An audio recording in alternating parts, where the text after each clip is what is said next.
Terletak di lepas pantai Nagasaki, Jepang, terdapat sebuah pulau kecil yang menyimpan kisah kelam sekaligus memukau. Ini bukan sekadar pulau tapi sebuah kota hantu yang pernah menjadi pusat kemajuan industri Jepang. Pulau ini dulunya dikenal sebagai pusat tambang batu bara, kini menjadi kota hantu yang menyeramkan. Inilah Hashima, pulau yang menjadi simbol kemajuan industri dan kini menjadi kota hantu yang menyimpan misteri tak terpecahkan.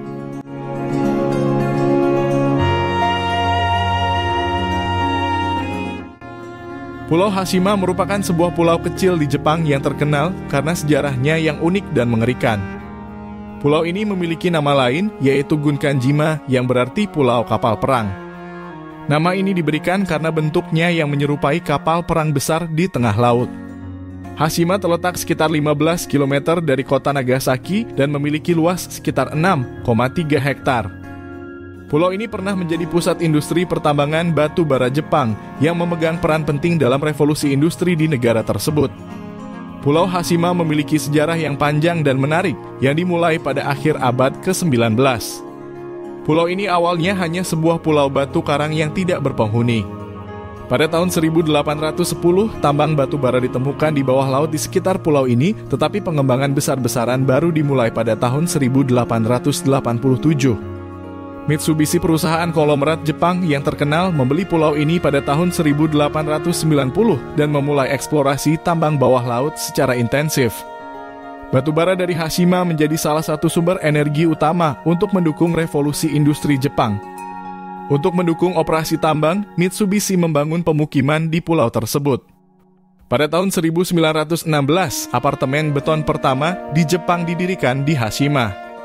Bangunan ini dirancang untuk melindungi para pekerja dan keluarga mereka dari badai taifun yang sering melanda wilayah tersebut. Pulau ini kemudian berkembang menjadi sebuah komunitas mandiri, lengkap dengan sekolah, rumah sakit, toko, bioskop, dan bahkan kolam renang. Masa kejayaan Pulau Hashima terjadi pada pertengahan abad ke-20 ketika tambang batu bara bawah laut di pulau kecil ini menjadi salah satu pusat produksi energi terpenting di Jepang. Sekitar tahun 1950-an hingga 1960-an, pulau ini berkembang pesat. Populasi di Hashima mencapai puncaknya pada tahun 1959 dengan lebih dari 5.000 orang. Dengan jumlah penduduk sebanyak itu di lahan yang sangat terbatas, Hashima menjadi salah satu tempat terpadat di dunia. Setiap sudut pulau digunakan untuk tempat tinggal, fasilitas umum, atau infrastruktur tambang. Apartemen beton bertingkat didirikan untuk menampung para pekerja tambang beserta keluarga mereka, menciptakan pemandangan urban yang unik di tengah laut. Di tengah kepadatan dan aktivitas yang sibuk, operasi tambang berjalan tanpa henti. Para pekerja harus turun ke terowongan-terowongan bawah laut yang dalam untuk menambang batu bara, seringkali dalam kondisi yang berbahaya. Kemakmuran pulau ini mulai memudar pada pertengahan abad ke-20, seiring dengan perubahan besar dalam industri energi global. Pada tahun 1960-an, ketika minyak bumi mulai menggantikan batu bara sebagai sumber energi utama. Hal ini menyebabkan penurunan permintaan batu bara dan tambang-tambang di Jepang, termasuk di Hashima, mulai ditutup. Penurunan ini menyebabkan aktivitas tambang di Hashima berkurang secara bertahap. Selain itu, eksplorasi tambang bawah laut semakin sulit karena lapisan batu bara yang lebih dalam dan semakin sulit diakses. Biaya operasional yang tinggi tidak lagi sebanding dengan keuntungan yang didapat dari tambang tersebut. Situasi ini membuat perusahaan Mitsubishi yang memiliki tambang di Hashima mempertimbangkan untuk menutup operasinya. Pada tahun 1974, Mitsubishi secara resmi mengumumkan penutupan tambang batu bara Hashima. Penutupan ini menjadi pukulan besar bagi masyarakat yang tinggal di pulau tersebut. Dalam waktu singkat, pulau ini benar-benar ditinggalkan oleh penduduknya.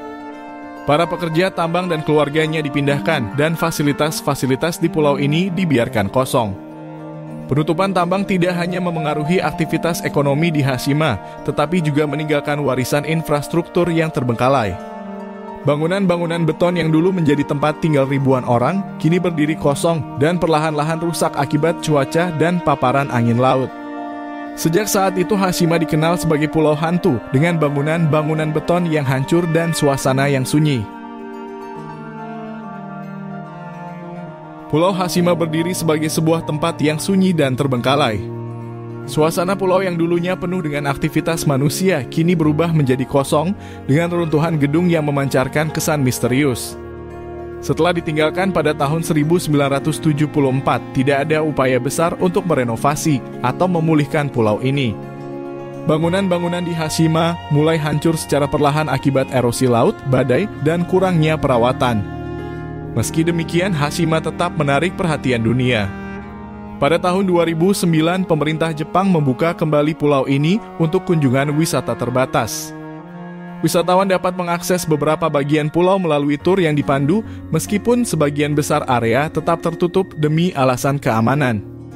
Struktur beton yang rapuh dan risiko runtuhnya bangunan menjadi alasan utama pembatasan ini. Pulau ini juga menjadi lokasi favorit bagi para fotografer, sineas, dan penggemar eksplorasi urban yang tertarik pada suasana uniknya. Hashima pernah menjadi inspirasi dan lokasi pengambilan gambar untuk berbagai proyek seni dan film, termasuk film James Bond berjudul Skyfall. Gambar-gambar dramatis dari bangunan yang hancur dan lanskap yang terisolasi telah menjadikan Hashima sebagai simbol ketertinggalan dan kemunduran. Namun Hashima juga memicu perdebatan dan refleksi tentang sejarahnya. Pada tahun 2015, pulau ini diakui sebagai bagian dari situs warisan dunia UNESCO. Pengakuan ini membawa perhatian internasional, tetapi juga mengundang kontroversi. Banyak yang mengingat sejarah kelam Hashima sebagai lokasi kerja paksa bagi ribuan pekerja asal Korea dan Cina selama Perang Dunia Kedua. Sehingga bagi sebagian orang, pulau ini menjadi simbol penderitaan dan eksploitasi. Pulau Hashima adalah simbol yang kompleks dari kemajuan dan kehancuran. Sebagai pusat industri batu bara yang penting di Jepang pada abad ke-20, pulau ini pernah menjadi bukti ambisi dan inovasi manusia, dengan kepadatan penduduk dan infrastruktur yang mengesankan di tengah laut. Namun perubahan dalam kebutuhan energi global dan dampak eksploitasi sumber daya alam tanpa perencanaan jangka panjang menyebabkan kemundurannya yang cepat. Sebagai situs warisan dunia UNESCO, Hashima menawarkan pelajaran berharga tentang bagaimana peradaban dapat berkembang dan runtuh. Pulau ini tidak hanya menarik perhatian wisatawan dan sejarawan, tetapi juga memicu refleksi tentang keberlanjutan, kemanusiaan, dan bagaimana kita mengelola sumber daya alam untuk masa depan. Hashima adalah monumen bagi sejarah, baik sebagai peringatan maupun pelajaran.